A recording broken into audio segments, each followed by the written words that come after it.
commence mes études de médecine en Algérie et c'est là où je crois que j'ai pris goût. J'ai été intéressée par la cancérologie. À l'époque, le cancer, c'était vraiment cette maladie incurable et ça m'a fascinée. Début 89, il y a les troubles en Algérie commencent. Donc, je décide de partir et c'est là où je fais ma dernière année de médecine en France et je décide de passer l'internat des hôpitaux. J'ai énormément travaillé.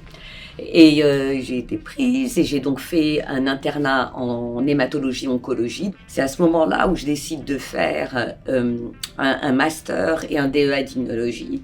Et j'ai obtenu une bourse de l'ARC pour faire ma thèse aux États-Unis. Je suis arrivée à New York en 2004. Donc, je pars de France, je fais ma thèse de sciences à Stanford.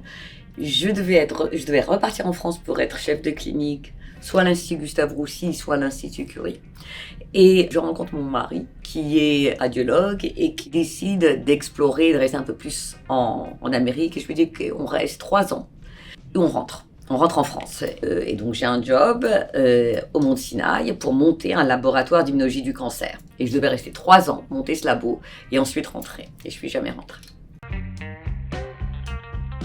J'ai commencé à être très intéressée par l'immunologie, ou le rôle du système immunitaire et de l'inflammation dans toutes les maladies humaines. J'ai 2 grandes inspirations. Donc j'ai un projet scientifique qui est la grande passion de ma vie. Je suis persuadée que en fait, le système immunitaire va nous permettre de révolutionner la médecine à tous les niveaux, du cancer à la maladie d'Alzheimer, au vieillissement. Et j'ai un autre projet qui est être chef de laboratoire ou d'un institut, c'est aussi un projet humain. Il y a quelque chose d'extraordinaire qui se passe quand on a une équipe, c'est de voir les gens se développer. Et des gens qui arrivent jeunes avec pas très sur 2, qui savent pas exactement ce qui les attire en sciences, et de les voir se transformer en leaders internationaux. De voir ce cheminement, c'est extraordinaire. Extraordinaire. Donc ça, c'est une grande source d'inspiration.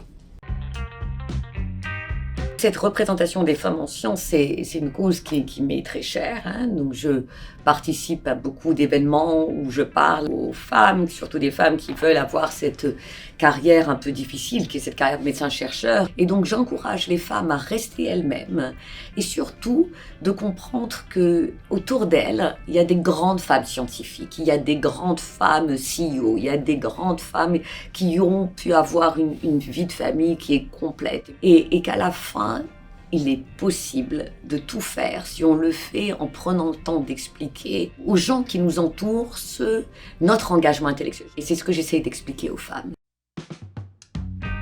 J'ai beaucoup de relations avec la France, d'abord des relations familiales, amicales et scientifiques. Je siège dans le conseil scientifique de plusieurs instituts de recherche, sur plusieurs programmes de recherche en France. Donc je suis par exemple à l'Institut Curie et à l'Institut Gustave Roussy, maintenant à Lyon-Bérard.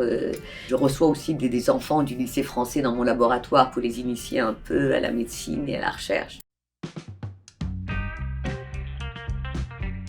Mon conseil pour les Français qui veulent se lancer dans une aventure de recherche, puisque c'est le métier que je connais, c'est d'essayer d'intégrer les 2 cultures. C'est ce que l'Amérique m'a appris. L'Amérique m'a appris à avoir confiance en moi, à me dépasser et à vraiment avoir cette conviction que la recherche peut transformer la médecine. Et je crois que ça, c'est quelque chose que je n'avais pas complètement réalisé en France. Et c'est de croire en ce qu'on fait, full force.